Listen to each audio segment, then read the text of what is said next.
mensaje que yo estoy trasladando. Porque yo podría estar hablando en un tono de voz enojada, trasladando ese mismo mensaje y pierde totalmente el contexto. El ritmo. Nuevamente, los que tenemos hijos, ¿ustedes entienden cuando los chicos hablan? A media lengua, de verdad. Hay palabras que no le echan. Porque hablan y a veces con el idioma este nuevo, o nos cruzamos con gente que habla muy rápido y nos cuesta seguirle el ritmo para captar el mensaje. Es más, no sé si se han dado cuenta de que cuando yo hablo con ustedes, hablo más pausado y pauso aún más cuando veo que están tomando nota.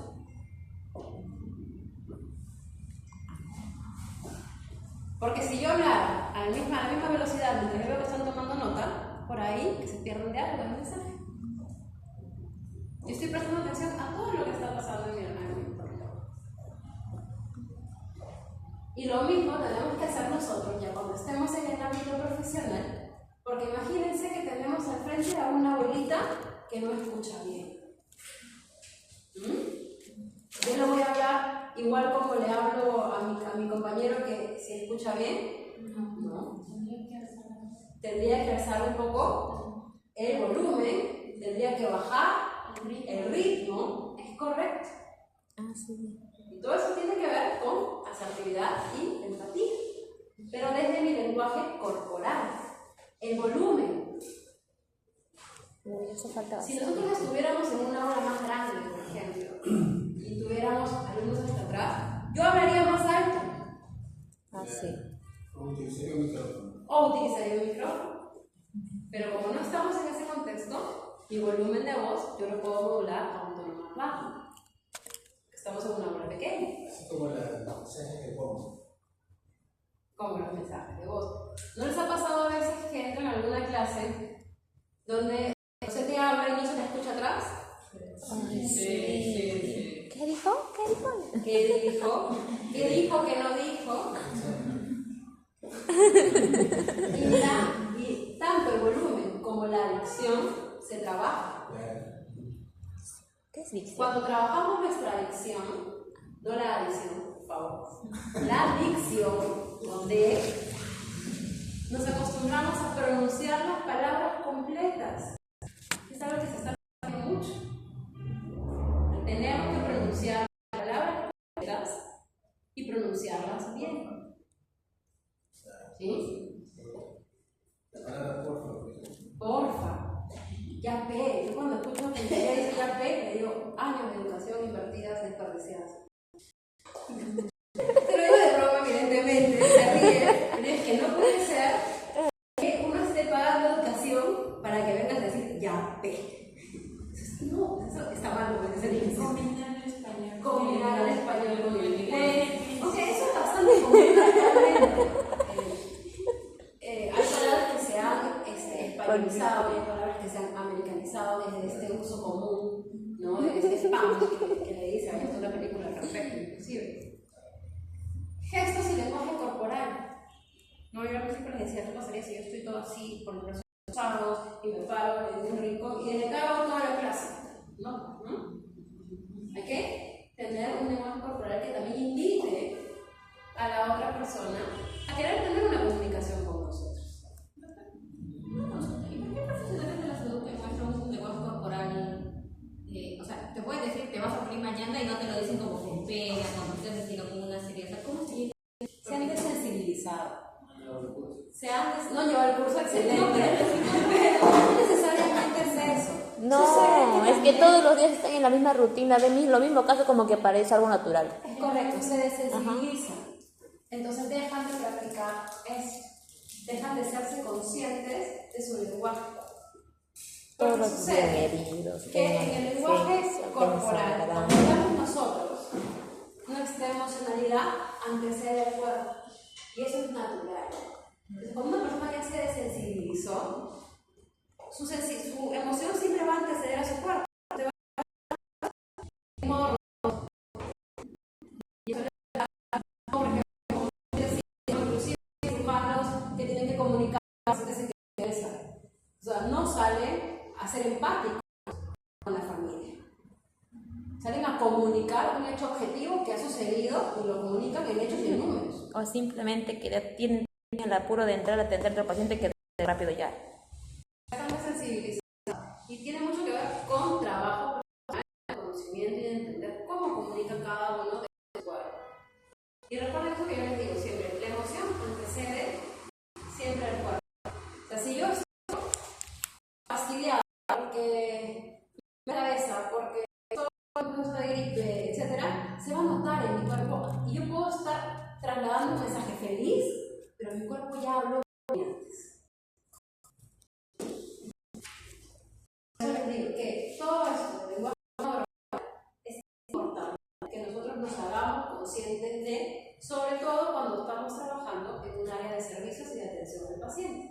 Porque el paciente lo va a notar, el familiar del paciente lo va a notar. ¿Sí? Algo como lo que tú comentas, yo lo viví cuando Sofi cumplió 1 año. Y a veces digo Sofi, a veces digo Rafa porque me llamo Sofía Rafael. Entonces, para mí es mi Sofi, pero ya es adolescente, entonces es Rafa. Cuando Rafi cumplió 1 año, mi hija es pegada al libro, pues no, entonces me parece, siempre los niños cuando cumplen 1 año se enferman. Esa madrugada del cumpleaños de 1 año se enfermó, hizo fiebre, me lo tuve que llevar a la clínica, salí de mi casa como a las 5 de la mañana, llegué a la clínica a 5:30, estuvimos como hasta las 7 de la mañana y el doctor solo me dijo, sí, es una Navidad, va a ser, es normal que tengas que va a ser fiebre unos 2 o 3 días, dele Panadol. Yo, ¿qué? Sí, está muy ocupado. Y si no, no era emergencia. Pero, y ahí yo le dije, porque claro, para esto ya había hablado con mi mamá, con unas amigas que también tenían bebitos de la misma edad y todo, y una mamá, una muy buena amiga mía, me dijo, Doménico estaba igual, dice, y el doctor le cambió el Panadol por el ibuprofeno y le bajaba la fiebre. Entonces, yo le dije al doctor, ¿no le puedo dar ibuprofeno? Bueno, señora, si usted quiere venir. O sea, no pasa nada, pero si usted quiere. Yo le gusta que se tome el Panadol. ¿Para qué vine, dijiste? Doctor, yo entiendo que usted estaba de guardia toda la noche. Y que probablemente mi hija sea la niña, no, la bebé número 50 que usted haya visto esta noche. Pero ella es mi única hija. Así que yo le voy a exigir que atienda a mi hija como tiene que atender. Y ahí se dio cuenta de que había hecho. Porque claro, para él es un bebé más que llega a la emergencia con este virus que seguramente está en el ambiente, o sea, es un bebé más con los mismos síntomas de los otros 30 bebés que acabo de tener. Señora, dale Panadol, llévese a su hija de una vez porque no quiero que me sea contaminada la siguiente.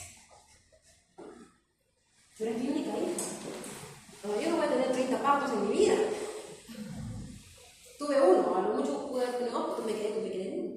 Es mi única hija. Entonces, eso es lo que exigimos a veces en los pacientes, humanidad. Y se pierde en este espacio de cansancio. Yo le dije, yo entiendo que usted está despierto, o sea, que usted está despierto toda la noche. Entiendo que mi hija es probablemente la última de su guardia. Pero dele por favor su espacio y importancia. Y ahí me cambió la receta, me dio ibuprofeno. Y le bajó la fiebre. Pero, o sea, lo que tú dices es muy cierto. Y veamos nuevamente cómo efectivamente la fórmula de Cooper es verdad. Porque ese doctor perdió habilidades, perdió capacidad. ¿Qué fue lo que perdió? Empatía. Actitud. Por eso decimos que la C suma, la H suma, pero la A multiplica. Yo les decía, nuestra emocionalidad antecede al cuerpo. Y eso es natural. Pero ¿qué pasa cuando yo me entreno y lo trabajo? Hay algo que se llama rapport, que nos ayuda a entrenarnos para que nuestro cuerpo anteceda a la emocionalidad. Porque yo me hago consciente del espacio que quiero trabajar y normalmente se utiliza para recomponer vínculos que se han roto. ¿Sí? Vamos a ver en realidad hasta el paso 8, porque el 9 y el 10 ya son para temas de criminalística, en ese caso. Pero lo primero que yo tengo que hacer, cuando yo tengo la voluntad de recomponer un vínculo, porque ojo, esto es voluntad, es ponerme a su altura. Por ejemplo, si yo quiero recomponer un vínculo contigo, yo no te voy a hablar parada yo y tú sentada. Yo tengo que ponerme sobre él, tengo que sentarme también para poder hablar con él. Tengo que establecer contacto visual. Porque no me voy a decir, sí, yo quiero responder y cómo estás, y cómo te fue, y cómo estuviste en el día. No, yo tengo que poder establecer ese contacto para poder empezar a establecer un vínculo. ¿Sí? ¿Qué más voy a hacer? Adoptar su postura, poner su misma cara, repetir sus gestos, pero no en son de burla, ni en jugar a los espejos. Porque, por ejemplo, otra persona me puede estar contando un problema que tuvo. Y digamos que este es un espacio en el que esta persona es de mi trabajo y es de mi equipo y llega tarde todos los días. Entonces yo busco un espacio porque ya me está cayendo mal, ¿verdad? Ya me incomoda que llegue tarde todos los días. Entonces yo me siento a conversar con ella y de pronto me cuenta que llega tarde porque su mamá está muy enferma y tiene que atenderla antes de salir de casa. Y es que la medicina tiene que tomar una hora específica y por eso no puede salir antes de su casa. Cambia todo el contexto.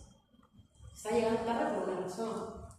Entonces, cuando yo hablo de adoptar su postura, poner su misma cara, repetir sus gestos, es empatizar con su situación. Es decir, sí, yo entiendo que tu mamá está enferma, me da mucha pena, me da mucha lástima, cómo te ayudamos, pero tienes que informarme antes, comunícame. Pero empiezo a recomponer el vínculo desde ese entender y desde ese a ponerme en su lugar y adoptar su postura. Usar su mismo volumen y tono de voz. Porque si la persona está contándome algo muy emotivo, yo no me voy a estar riendo, no voy a estar charqueándome, no voy a estar hablando enojada. Tengo que ponerme también en su mismo tono de voz para que nuevamente se establezca vínculo. ¿Sí? Y moverme a su ritmo. Si la persona está acelerada, tengo yo que acelerar un poco. Si la persona está muy pausada, tengo yo que pausar un poco para poder restablecer conexión. Pero nuevamente, el rapport vamos a utilizarlo cuando queremos recomponer alguna conexión. Puede ser en el ámbito laboral, puede ser en el ámbito familiar, inclusive, ¿no? Que hayamos tenido algún problema con algún tío, con nuestro hermano, con nuestros hijos. Con los hijos eso es clave. Clave, ¿verdad? Porque la única manera de poder yo establecer ese contacto cuando el vínculo está quebrado es entrenarme para que mi cuerpo anteceda a mi mente. Cuando estás así con tu preadolescente ya no puedes más, que quieres así darle una opción, pero ya no puedes, respira por mucho. Tienes que trabajar y entrenarte para que no te gane la emoción. ¿Sí? ¿Quién se acuerda? Y estamos entrando al quinto tema y ya son las 10 de la noche y nos hemos dado cuenta. La semana pasada vimos los roles del equipo de Bellman. ¿Se acuerdan de este señor, este viejito? Que en paz descanse, que murió en marzo de este año, el doctor Merritt Bellman, que estudió muchísimo a los equipos de trabajo por muchos años y nos habló de los 9 roles de Bellman. ¿Cuáles eran estos 3 roles que había? Eran roles de acción, roles mentales y roles sociales. ¿Qué tiene que ver la comunicación con eso y por qué lo estamos cerrando y por qué lo estamos trayendo acá? Porque la comunicación también permite que estos roles se complementen, no compitan y no interpreten mal las conductas del otro. Y ustedes ya se llevaron a pasar sus dominancias, ¿no es cierto? Ustedes ya saben cuál es su dominancia de Bellman. Entonces, ahora, entender, por ejemplo, que el monitor evaluador puede hacer un análisis crítico sin invalidar las ideas de los demás. ¿Quién era investigador de recursos? ¿A quién le salió investigador de recursos? ¿Nadie? Ya, el investigador puede entusiasmar sin generar falsas expectativas. Porque a veces nos entusiasmamos mucho, prometemos mucho, y a la hora no estamos en la capacidad de cumplir todo eso que prometimos desde el entusiasmo. Entonces, ¿qué me permite la comunicación? Autorregular esa emocionalidad y no prometer de más. El cohesionador sostiene conversaciones difíciles sin evitar el conflicto. El conflicto es necesario, de la divergencia de la convergencia. A veces tenemos que afrontar los conflictos. El impulsor evita su lado secundario, porque ya sabe que tiene que trabajar su temporalidad, su tono de voz, su ritmo, el tema de los gestos.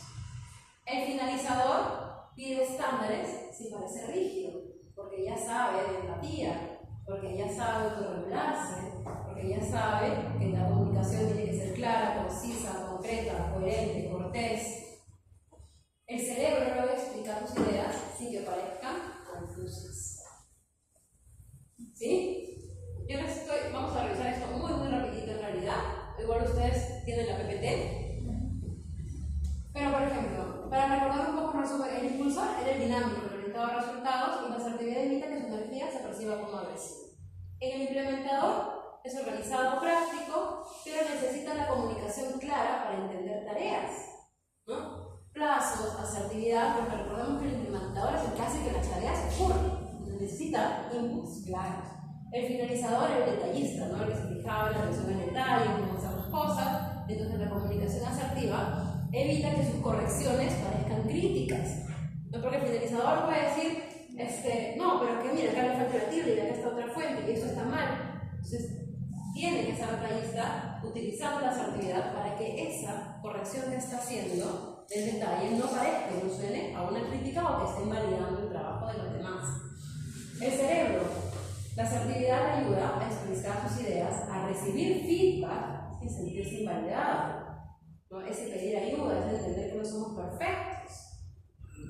El monitor evaluador, ¿qué le ayuda a la asertividad? A que su análisis no parezca frialdad o no parezca un juicio. Entonces, por ejemplo, facilita decir, esto no va a funcionar, pero de manera respetuosa, ¿no? Y el especialista, que es el experto en un tema y que aporta los conocimientos, la comunicación clara que le permite traducir los tecnicismos y conectar con el equipo. La asertividad evita que se aísle desde su profesionalismo. Yo tengo un amigo médico que siempre que le pido, que le pregunto algo, empieza a hablar, y yo le digo, no, pues le digo, háblame en español común, no te estoy entendiendo, ¿no? Y ahí se ríe y dice, ya está bien.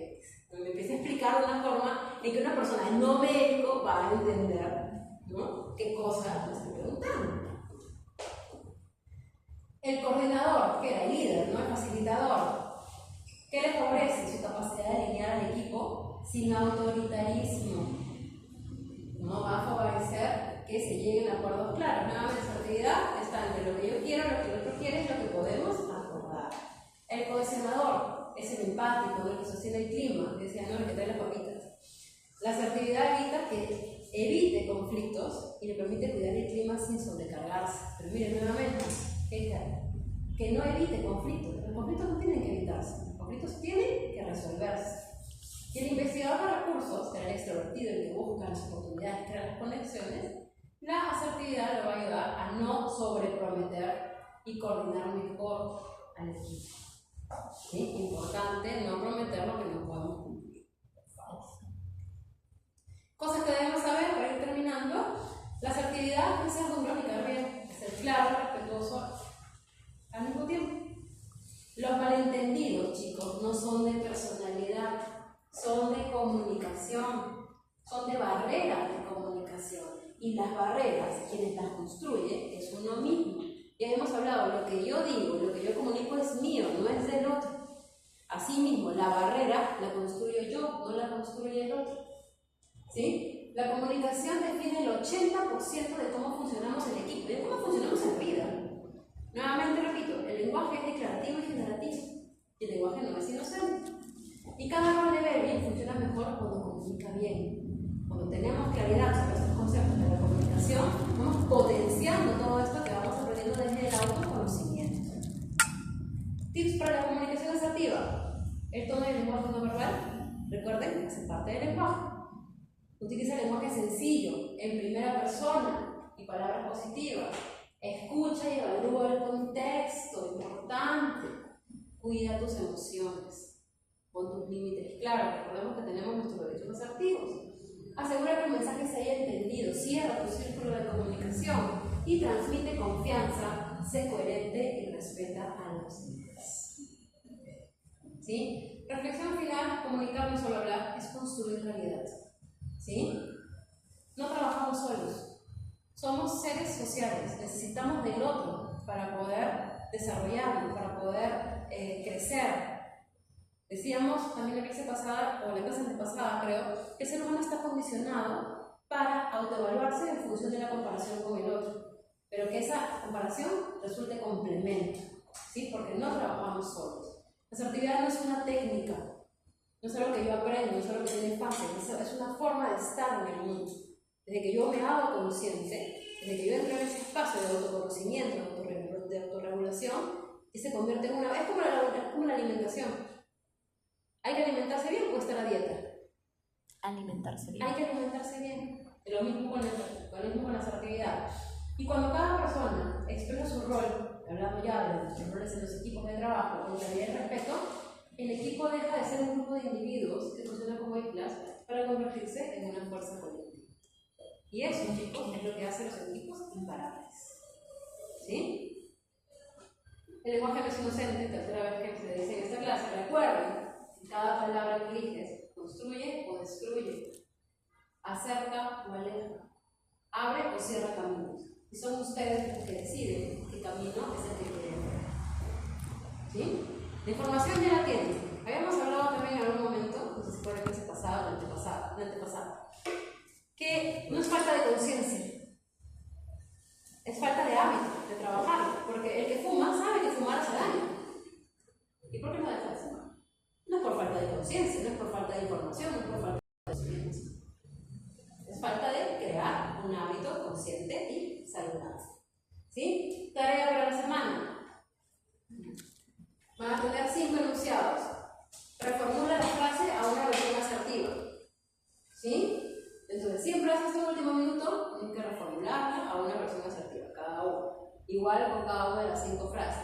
Y luego quiero que elijan una interacción que tengan en la semana, sea con un jefe, sea con un profesor, sea en casa, y evalúen y hagan un análisis chiquito de qué ocurrió en esa interacción, identifiquen qué Cs estuvieron presentes o ausentes. ¿De acuerdo? ¿Claro? Ya. Listo, chicos. Y ahora, lo que quiero es contarles cómo va a ser la evaluación final. Si tenemos la evaluación final en 2 semanas. Así es. Entonces, nosotros le preguntamos la semana pasada a la llegada cómo había sido la evaluación parcial para no cambiar el esquema, ¿no? Para que siga manteniéndose en la misma línea. Entonces, vamos a tener una evaluación final en función de las clases que hemos tenido con nuestro currículum. ¿Sí? Va a ser de las clases que hemos tenido hasta ahora y va a constar de lo siguiente. Va a ser un proyecto grupal, caso aplicado de comunicación asertiva y trabajo en equipo, de las clases que hemos trabajado, porque me interesa mucho que eso quede muy interiorizado. Yo creo que es lo más importante. Y va a ser de manera de sociodrama, que es la forma en que han venido trabajando. ¿Sí? Para no cambiar el esquema. Consideraciones generales. Van a presentar un sociodrama, un trabajo escrito muy pequeñito.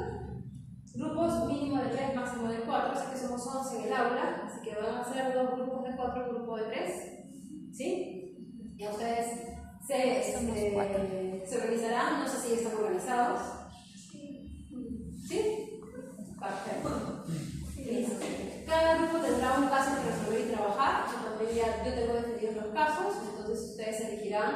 Yo quiero hacer todo muy democrática, no quiero decir tú. Ustedes elijan qué caso quieren trabajar cada uno, lo pueden repetir evidentemente. Tiempo de presentación va a dar 12 minutos por grupo, en los cuales 5 minutos tienen para presentar el sociodrama, 5 minutos de análisis del caso, que van a explicar, y 2 minutos de conclusiones. ¿De acuerdo? El trabajo es grupal, todos participan. ¿Sí? Eso quiere decir que en el sociodrama también sale todo. No quiero el narrador. 12 minutos como máximo. 12 minutos como máximo, es correcto. Así es. ¿Sí? ¿Cuál va a ser la rúbrica de evaluación? El sociodrama vale 5 puntos. ¿Sí? Claridad, coherencia, tiene que ser realista. ¿Sí? Tiene que mostrar un conflicto comunicacional y tiene que mostrar los roles. El análisis es lo que más me importa, vale 7 puntos. Tiene que tener los elementos de la comunicación, identificación de barreras, las sentencias aplicadas, relación de los roles de Benjamin. La versión asertiva de la escena, que es lo que van a explicar al momento del análisis, no la van a representar, pero la van a explicar cómo hubiera sido esto en versión asertiva. Y conclusiones y reflexión final, 3 puntos, madurez, claridad y pertinencia en las conclusiones. Les voy a pedir la presentación de un avance, donde ya tendrían 2 puntos ganados de la evaluación final. ¿Y por qué se los presento ahora en la semana 14? Porque en la semana 15 quisiera ver un análisis para que ustedes reciban un feedback y su presentación final sea espectacular. Esa es la otra semana. Así es. O sea, ¿Qué quiero yo? Que trabaje. Esos son los 3 temas. Grupo A, Grupo B, Grupo C. El grupo A va a ser un equipo que debe entregar un trabajo y surgen tensiones por falta de claridad, tono adecuado y ausencia de participación de uno de los miembros del equipo. ¿Sí? El grupo B va a trabajar el tema. El equipo debe entregar un trabajo y 2 personas intentan liderar el equipo. Entonces, impone sus ideas, generan tensión, malentendidos y baja eficiencia del equipo.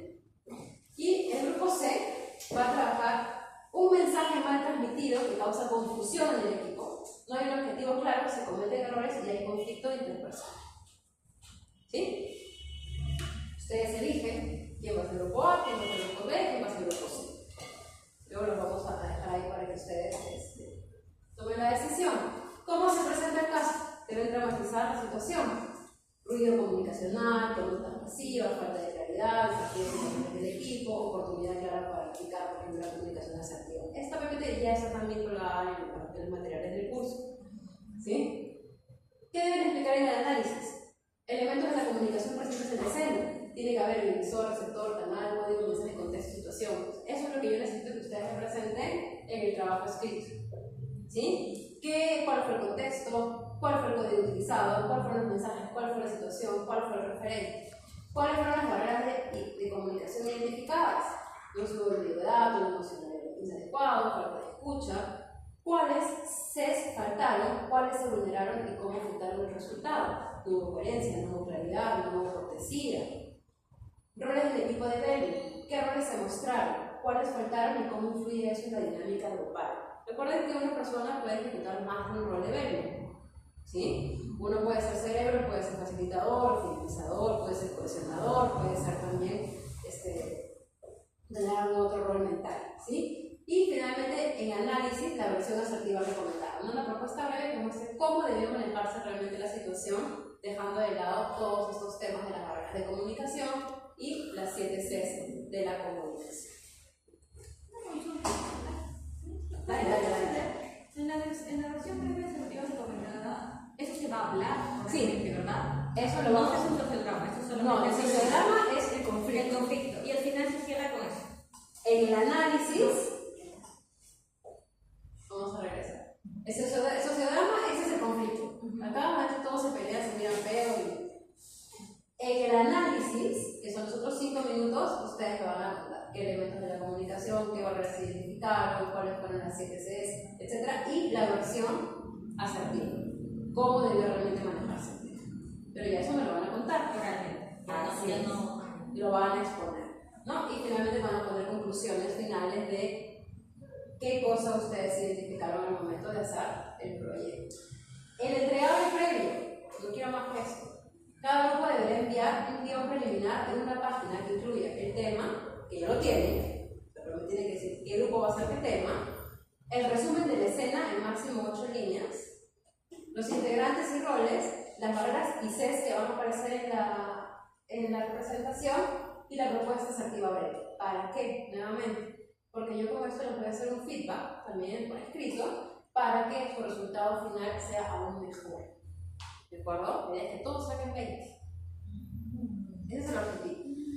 ¿Sí? Por eso es importante el entregable previo, para si es que yo identifico, oye, podemos mejorar esto de alguna manera, yo les voy a pedir el espacio de feedback. Chicos, está muy bien, yo agregaría esto, yo quitaría esto, yo sumaría esto, y vamos con ese nuevo punto. ¿De acuerdo? Y eso es, muchachos. Entonces quería ya presentarles de una vez la rúbrica de la evaluación final para que se queden trabajando en ello. ¿Cuál somos? Ah, ese. Esos son los temas a trabajar.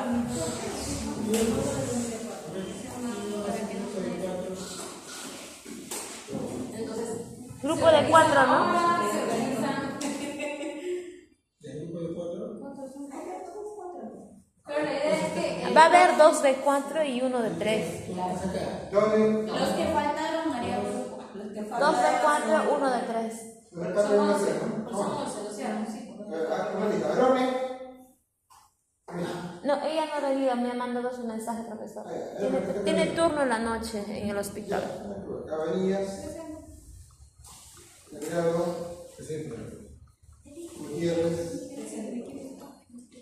Omaní. Grande profesor. Moreno. Presente.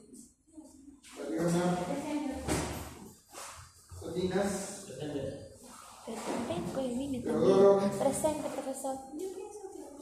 Norma, Sabrina. No ha venido también, profesor. Ibáñez. Tampoco no ha asistido el compañero. Después, entonces, ahorita no. ¿Ustedes tienen algún grupo de WhatsApp? Sí. Ya. Te dejo si quieres mi número para que me escribas y esta información te la pase en WhatsApp. Pínteme, por favor. 9920 649 649 85. 853669. Escríbeme y yo te paso este PPT.